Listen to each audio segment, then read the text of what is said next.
Genesis pungthum tin lalpa pathianin ramsa asiam zong zonga chuan rule a fing vervek bera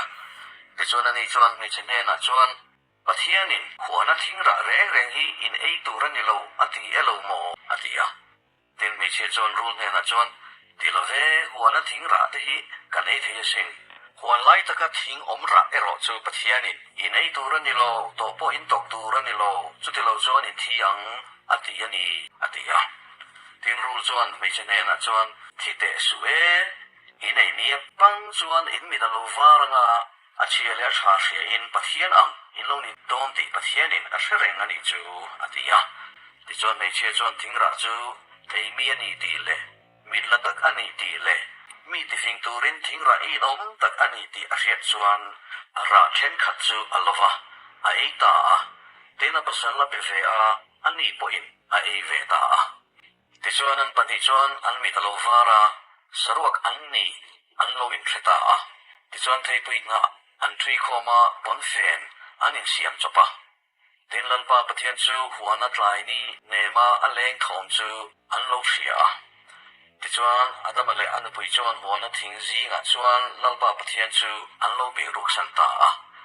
tin lalpa pathian chuan adama chu kova an ne na khoyang ei om atia tinani chuan huana I thom ka hria sarua ka om ka ni awangin ka hlau ta ti chuan ka biruta ani atia tinani chuan sarua kini tuin nge filche thingra ei lo tur ka ti tlat chekha ei ta ani mo atia tinadama chuan mi om pui tura I mei che mi pek ngi khan thingra chu mi pe a ka ei ta ni atia tinal pa pathian chuan mei che ne na chuan I thil ti eng ti ziang e ni le atia tin mei che chuan rulin mi ti tera ka ei ta ni atia tinal pa pathian chuan rul ne na chuan hetiang hi iti awangin ran zong zong le ram satin reng zinga chuan an chedong in yom bi kanga bok khupi nikal to anga idam chung zongin vaivu ti ei bok turani tin nang le mei che hi ka indo tir ang chewa I thla te le a thla te po kala indo tir bokang chumi chuan ilu ala ti thitling anga nangin ake artui ila ti thitling ang atia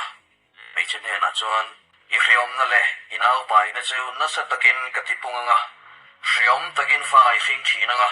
nima sela idu zong chu I pasal lam ani anga ani chuan I chunga thu ani fowang atia tila damane na chuan inu pui thui zoma thing pakhat ara I ei turani lo tia thu ka pek chekha ara I ei wangin leihi nangma awangin an chedongin omta ni idam chung zongin rim taka thokin ara chu I ei to ang hling le bur te po achua sakang che tin le thlai chu I ei to ang tin le ya ikir le ma lo chuan I mai thlan tui luang zoi zoin cho I ei to ang le ya tangala chuai ni sia vaivut inia vaivuta ikir le turani atia tinada machona na pui chu minung zong zong nu ani awangin aminga evi avua tin lal pa pathian chuan adamatan le anu pui tan chuan sahun korfualte asiam saka aha tirta tin lal pa pathian chuan ngai teu mi ring chu achia le atha thria in keima ni ang alo ni ta tuna chuan akuta panin nun na thingra chu lova in kumkhua in anung da ange atia chuwai lal pa pathian chuan ama ala chuana lei chu le turin eden huana ta chu atir chuak ta chuti chuan mi ring chu na chuak ta tin nun na thingkong chu veng turin eden huan chak lampanga chuan charum te le mei khan dai virton zok zok chu a om tir ta boka